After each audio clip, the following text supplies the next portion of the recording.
Dr. Yasser?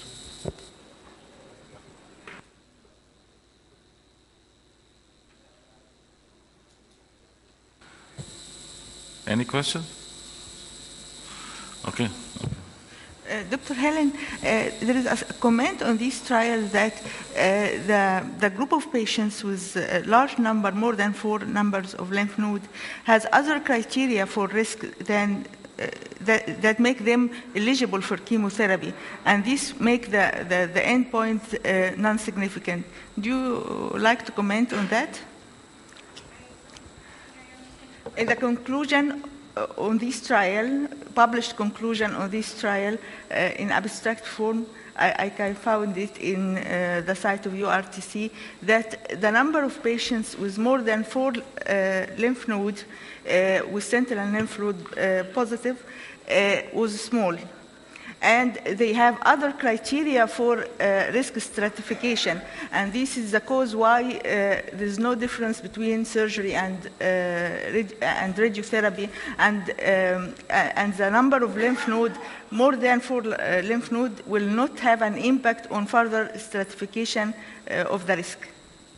Oh, do you want me to comment? Yes. I think that we are facing a shift. Because in the early days when we started the trial, the number of positive nodes involved in the axilla was one of the indications for adjuvant chemotherapy. But today we have moved from that, and I think that medical oncologists don't need that information anymore. They're much more into looking at prognostic factors within the tumor itself to decide whether the patient needs the chemotherapy or not. That is, I think, besides the fact that in this study we find that whether you give radiotherapy or surgery, you have hardly no recurrences at all when you treat the axilla.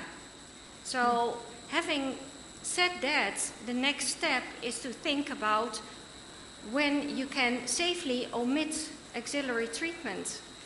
Okay. Yes. Do you think that the large number of lymph nodes will not have an impact in the modern era of chemotherapy? No, I think it's becoming less and less important. Yes. Yes. Okay. Thank you again, Dr. Helen.